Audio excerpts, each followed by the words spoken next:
In Isaiah chapter 5, there's this song of the vineyard where God is proclaiming, what more could I have done for my vineyard than I did? Why, when I expected a yield of good grapes, did it yield worthless grapes? Now I will tell you what I am about to do to my vineyard. I will remove its hedge, and it will be consumed. I will tear down its wall, and it will be trampled. I will make it a wasteland, and it will not be pruned or weeded. Thorns and briars will grow up, and I will give orders to the clouds that rain should not fall on it. The writer understood everything that is cultivated won't be demonstrated. And this is an encouragement for the disciple makers in the room. It's an encouragement for the teachers, the leaders, the parents.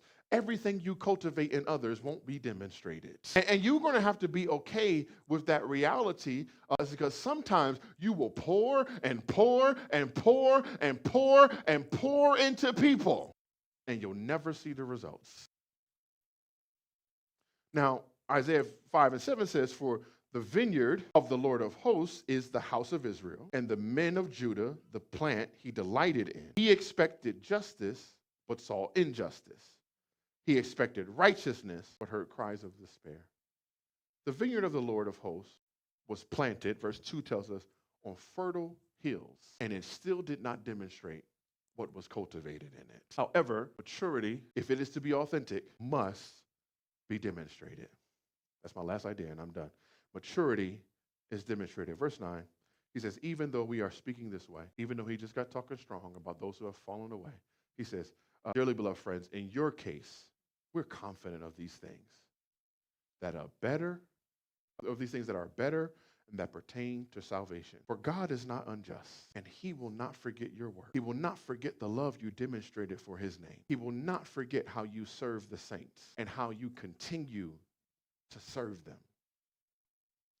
And so this idea here, as I close, y'all could play, is that maturity is something that must be demonstrated. And so we don't have to walk around in fear wondering, oh, am I really of God? Am I really a part of him?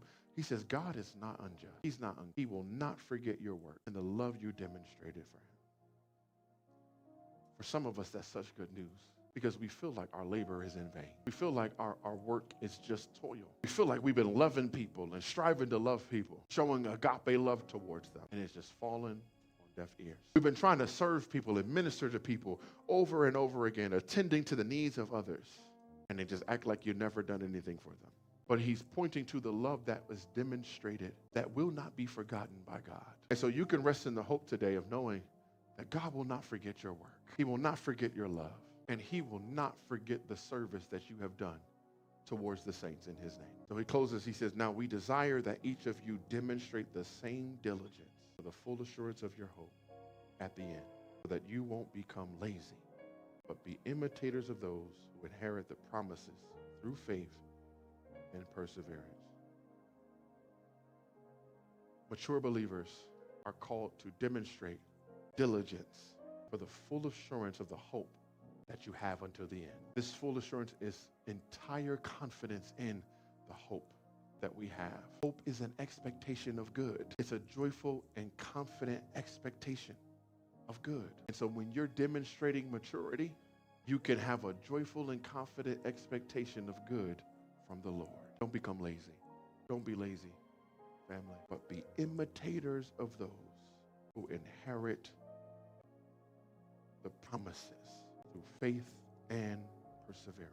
There's an old word that was used for perseverance that I really love, and I think we need to bring more attention to. It's the idea of long suffering. Those who are mature know how to suffer long. Those who are mature know how to suffer long. The mature believer is called to demonstrate faith, patience towards the eternal hope that we have been called to, so that we too will inherit the promise.